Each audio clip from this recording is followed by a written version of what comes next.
schema we have to just create the tables. So basically जो आपका no SQL है इसमें कोई भी तरीके का एसक्यूएल कमांड्स आप फायर नहीं करते. There is a no any relational database we have to just use.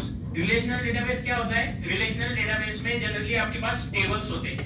Tables के बीच में रिलेशंस होते हैं, जैसे फॉरेन की है, प्राइमरी कीज है, जिसका यूज करके आप टेबल के कंटेंट को एक्सेस कर सकते हैं. नॉर्मली आपने एक टेबल किया, टेबल क्रिएट करने के बाद में आप सिंपली क्या कर सकते हैं, उस टेबल के कंटेंट को आप एक्सेस कर सकते हैं बाय यूजिंग प्राइमरी की. मैंने एक टेबल बनाया स्टूडेंट का. स्टूडेंट के आईडी से आप स्टूडेंट का पूरा रिकॉर्ड एक्सेस कर सकते हैं. जैसे स्टूडेंट आईडी है तो उसको आपने प्राइमरी बना दिया, तो प्राइमरी आईडी से आपने पूरा रिकॉर्ड एक्सेस कर लिया. जैसे मेरे पास 5 स्टूडेंट है, सोहेल, लकी, अरमान, चिराग और संतोष. तो मुझे अगर संतोष का रिकॉर्ड एक्सेस करना है तो मैं क्वेरी फायर करूंगा. क्वेरी क्या होगी? Select star from student where name is equals to Santosh.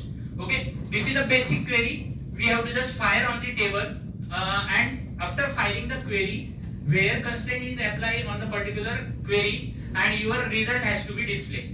जो भी आपका डिस्प्ले जो होने वाला है वो जनरली हमने वहाँ पे DQL query फायर की है. DQL means data query language. Okay, तो ये सिंपली आपका एक कंसेप्ट है जिसको हमने अचीव किया है रिलेशनल डेटाबेस के अंदर.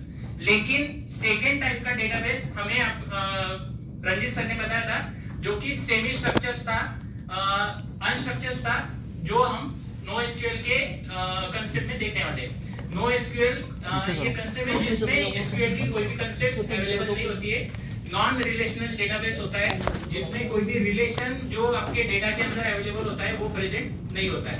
Okay, large amount of data अगर आपको स्टोर करना है तो नो एसक्यूएल का यूज होता है.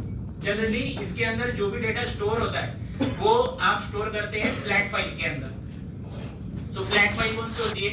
जनरली आप सभी को पता है, जब भी आप कंप्यूटर में रीइंस्टॉलेशन करते हैं या फॉर्मेट करते हैं तो बेसिकली आपको पूछा जाता है कि आपको कौन सी टाइप की फाइल सिस्टम वहां पे यूज करनी है, आइदर एनटीएफएस और आइदर फैट एलोकेशन. ओके, सो एनटीएफएस क्या होता है? न्यू टेक्नोलॉजी फाइल सिस्टम, और फैट क्या होता है?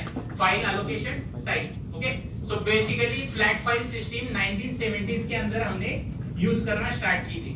जब भी अपने पास डेटाबेस नहीं था, डेटाबेस की कंसेप्ट नहीं थी, तो उस टाइम हमने सिंपली फ्लैट फाइल की कंसेप्ट यूज की थी.